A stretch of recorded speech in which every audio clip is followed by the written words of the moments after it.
Hi friends, தினமும் நம்ம சேனலில் கவர்மெண்ட் ஜாப் அப்டேட்டை பற்றி பார்த்துட்டு வரோம். நிறைய பேர் சேனலை சப்ஸ்கிரைப் பண்ணாமல் பார்க்குறீங்க. சேனலை சப்ஸ்கிரைப் பண்ணிங்க. அப்போ தான் தினம் வர கவர்மெண்ட் ஜாப் பற்றியும் கவர்மெண்ட் ஜாப் வர அப்டேட்டை பற்றி நீங்கள் தெரிஞ்சுக்க முடியும். இன்றைக்கி வந்து என்னென்னு பார்த்தோம்னா, குரூப் 4 எக்ஸாம் சம்மந்தமாக வந்து பார்த்தோன்னா டிஎன்பிசிலேருந்து ஒரு முக்கியமான அப்டேட் கொடுத்துருக்காங்க. இது என்னை பொறுத்த வரைக்கும் வந்து பார்த்தோன்னா தேவையற்ற அறிவு அப்டேட் தான். சரிங்களா? இதிலேருந்து நம்ம என்ன தெரிஞ்சுக்கலாம்னா, நம்ம குரூப் 4க்கு வந்து பார்த்தோன்னா வேக்கண்ட்டு இன்க்ரீஸ் ஆகாது. இனிமேல் இதுதான் ஃபைனல் வேக்கண்ட்டு.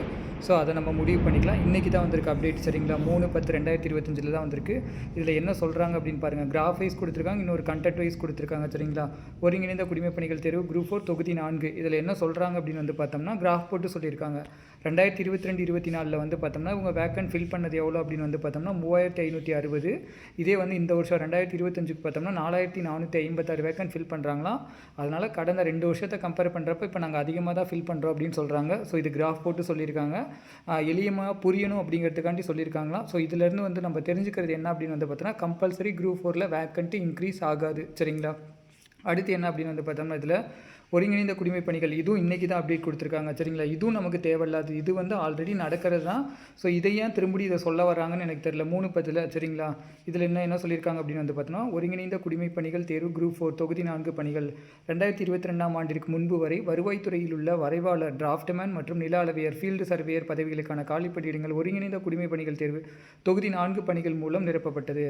2022ஆம் ஆண்டு முதல் வரைவாளர் மற்றும் நில அளவையர் பதவிகளுக்கான காலிப்பணியிடங்கள் தொழில்நுட்ப பணிகள் தேர்வு மூலம் நிரப்பப்படுகின்றன. சரிங்களா? இதில் என்ன சொல்கிறாங்கன்னா, ஏற்கனவே 2002ஆம் ஆண்டிற்கு முன்பு ஒருங்கிணைந்த குடிமைப் பணிகள் தேர்வு தொகுதி 4 பணிகள் தேர்வு மூலம் அறிவிக்கப்பட்ட காலிப்பணிகளின் எண்ணிக்கையுடன் 2025ஆம் ஆண்டு அறிவிக்கப்பட்ட காலிப்பணிகளின் எண்ணிக்கை ஒப்பிட இயலாதுன்னு சொல்கிறாங்க. ஏன் அப்படி சொல்கிறாங்கன்னா, இது தேவையில்லாதான். 2 வருஷத்துக்கு முன்னாடியே அதை பிரித்து தனியாக டிபார்ட்மெண்ட் எக்ஸாம்னு சொல்லி வைக்கிறாங்க. அதை திரும்பி இப்போ சொல்லி அப்போ இருக்க வேக்கன்சியை இப்போ நீங்கள் கம்பேர் பண்ணக்கூடாது அப்படின்னு சொல்லியிருக்காங்க. சரிங்களா? இதிலேருந்து அவங்க சொல்ல வர்றது வேக்கண்ட் இன்க்ரீஸ் ஆகாதுன்னு சொல்லிட்டாங்க.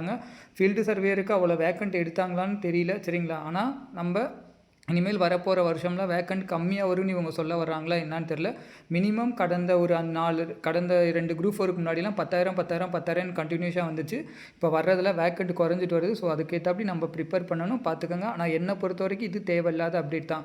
தேர்வர்கள் மனசில் வந்து பார்த்தோம்னா இந்த மாதிரி தினமும் அப்டேட் வர வந்து பார்த்தோம்னா தினமும் கஷ்டத்தை தான் ஏற்படுத்தணும் ஒழிஞ்சி மன நிம்மதியை ஏற்படுத்தாது. நம்மளை பொறுத்த வரைக்கும் இது சொல்லாமையே இருந்திருக்கலாம் தான். இது என்னோட ஒப்பீனியன். சரிங்களா? இதிலேருந்து நம்ம தெரிஞ்சுக்கிறது வேக்கண்ட் இன்க்ரீஸ் ஆகுது. ஸோ நம்ம அடுத்த எக்ஸாமுக்கு ரெடி ஆகிக்குவோம் நண்பர்களே. தேங்க்யூ.